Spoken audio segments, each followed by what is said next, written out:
행복한 성도 여러분, 안녕하십니까? 계속해서 했던 얘기 중에 하나가 기적의 이야기입니다. 오늘은 이제 기적을 만든 사람의 이야기를 조금 해보려고 합니다. 어, 지금 이 열왕기 하에 나타나고 있는 이야기들 중에 하나인데요. 오늘은 히스기야에 대한 이야기입니다. 음, 히스기야 하면 딱 떠오르는 어떤 사건 이런 것 중에 하나는 히스기야가 아수르를 무찌르는 이야기입니다. 어, 아수르의 사네립이 쳐들어왔을 때 그들을 물리쳤던 이야기가 히스기야의 대표적인 이야기 중에 하나일 것입니다. 그런데 보면 이런 겁니다. 그러니까 싸움을 한다는 것, 힘이 강한 쪽, 즉 아수르라고 하는 제국이 큰 힘을 가진 나라가 쳐들어왔을 때 히스기야는 그걸 이겨낼 수 있는 방법은 솔직히 없었습니다. 왜냐하면 첫 번째는 군사적인 숫자가 너무 적었고요. 두 번째는 무기도 안 되는 겁니다. 무기가 너무 이게 서로 비교를 해도 안 될 정도의 무기니까요. 그러다 보니까 뭔가 사람들은 유리한 걸 가지고 싸우려고 합니다. 예를 들자면 우리나라가 그 한반도 지형이 그렇게 좋은 땅은 아닙니다. 그러다 보니까 대륙 어떤 중국이나 어떤 그런 땅에 있던 사람들의 많은 침입을 받습니다. 그럴 때마다 그걸 이기는 방법이 있었습니다. 뭐냐면 숫자와 숫자가 붙을 때, 특히 적은 숫자와 많은 숫자가 붙을 때는 평지에서는 이길 수가 없는 겁니다. 그래서 우리가 선택했던 것이 바로 산해, 즉 그래서 우리가 산성이라고 그러죠. 예, 뭐 북한 산성, 남한 산성 그런 것처럼 산성에 들어갔습니다. 예, 즉 공격이 아니라 아니면 일대일 맞짱이 아니라 수비하는 수성 전투를 많이 벌였죠. 그래서 이길 수 있었던 거였고 또 하나를 굳이 이야기한다면 칼로 싸우는 게 아니었습니다. 왜냐하면 적은 숫자가 많은 숫자를 이기려면 칼보다는 먼 곳에서부터 그를 죽일 수 있어야 됩니다. 그러다 보니까 우리가 발달한 것이 활, 활 쏘는 그런 어떤 그런 재능, 기술 이런 것들이 좋았죠. 그러다 보니까 각궁이라고 하는 그런 우리나라의 활이 아주 우수한 활이었다고 하는 것들을 그 영화나 뭐 이런 것들을 보면 보게 됩니다. 그리고 또 하나가 임진왜란 때도 그랬지만 화포, 예, 그 어떤 역사자가 그러는데 정조왕 때까지는 우리나라가 이런 그런 화력이라든지 즉 먼 거리 사거리가 먼 곳에 쓰는 이런 무기들이 아주 발달했던 그런 나라라고 합니다. 즉 그런 걸로 이길 수 큰 나라를 물리치고 수성하고 이겨낼 수 있었던 그런 이야기죠. 근데 오늘 그 이 성경에 나오는 이 히스기야 같은 경우도 그렇습니다. 도저히 이길 수가 없었습니다. 방법이 없었습니다. 그런데 그 아수르를 이기는 결정적인, 즉 이기는 자가 됩니다. 그 방법이 무엇이었을까? 그걸 오늘 조금 말씀드리고 싶었던 거예요. 성경을 하나 제가 읽어보겠습니다. 열왕기하 19장 1절입니다. 제가 읽어볼게요.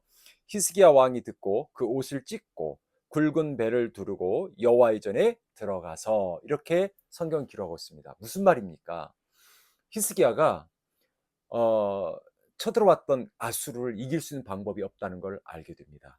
그런데 히스기야가 하나 알고 있었던 것이 있었습니다. 그건 뭐냐면 언젠가 아버지에게 아니면 어머니에게 아니면 궁중에 있는 사람들에게 들었던 이야기들이 있습니다. 어떻게 우리가 수많은 적들과 또한 많은 대군들을 이겨냈던 그런 이야기. 예를 들자면 아람이 쳐들어왔을 때 엘리사 이야기죠. 엘리사 때 그 아람 군대가 쳐들어오잖아요. 그때 히스기야 그 엘리사 사환이 이야기합니다. 큰일 났습니다. 엘리사 선제 큰일 났습니다. 지금 적들이 우리를 다 둘러싸고 있습니다. 하면서 막 탄식하는 그런 단어가 나올 정도의 그런 이야기가 나옵니다. 그때 엘리사가 하는 이야기가 뭐냐면, 그 사환에게 하는 이야기가 뭐냐면, 음, 지금 보이는 것이 전부가 아니다. 지금 우리 성을 둘러싼 이 아람의 군대가 전부가 아니다. 그러면서 그의 눈을 뜨게 하는 어떤 그러한 일들이 벌어지는데, 그것이 뭐였냐면 보이지 않았던 불말과 불병거, 즉 그 엘리사 편에 있었던 불말과 불병거를 보게 됩니다. 그리고 정말로 그것으로 인해서 아람을 물리치는 그런 이야기.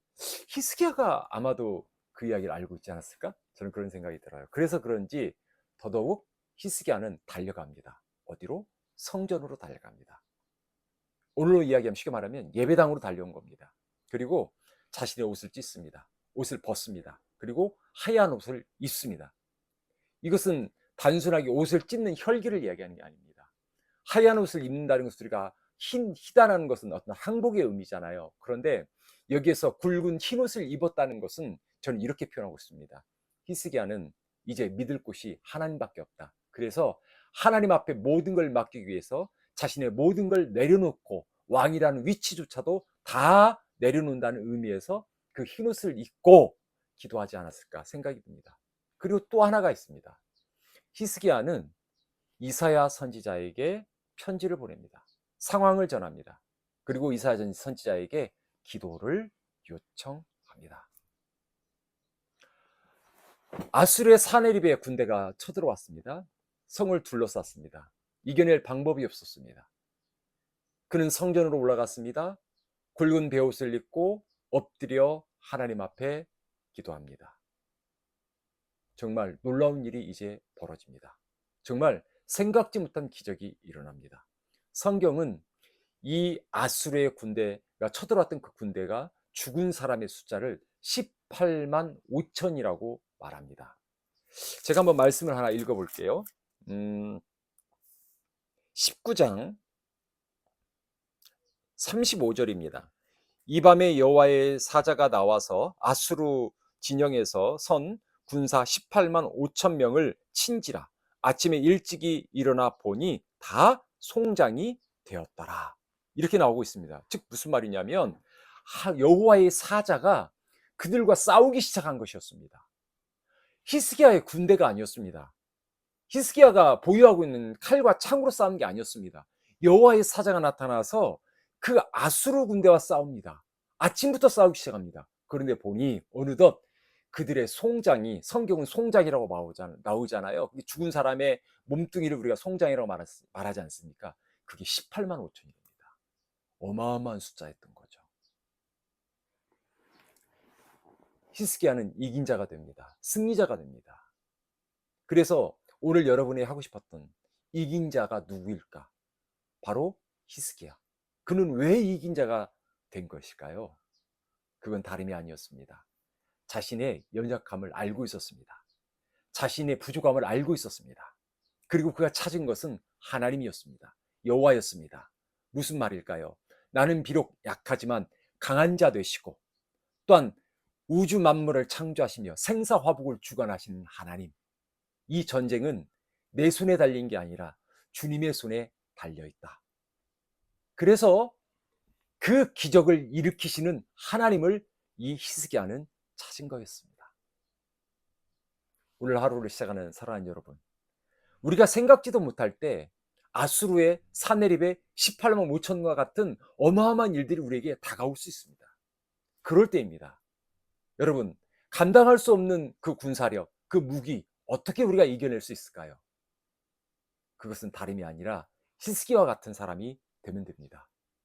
오늘도 히스기야가 여호와를 찾았던 것처럼 갑작스레 다가오는 그 군사를 이길 수 있는 힘이 없다는 걸 알고 그가 여호와 하나님을 찾고 의지한 것처럼 기적을 일으키시는 하나님을 찾았던 것처럼 오늘도 우리는 그 하나님을 찾아야 합니다.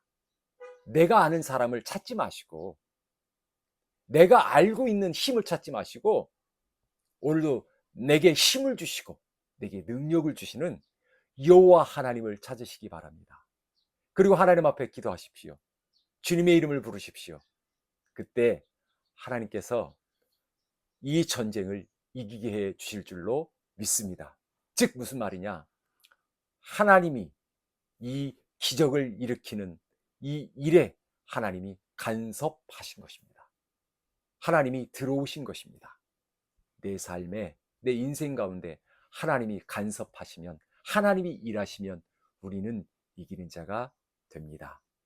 오늘도 내게 다가오는 일들, 생각지도 못한 아수르와 같은 18만 그런 5천의 군대가 왔을 때 여러분 두려워하기보다는 도리어 하나님을 찾아 기도할 수 있는 히스기야와 같은 그런 삶을 사시는 저와 여러분이 되기를 주님의 이름으로 축원합니다.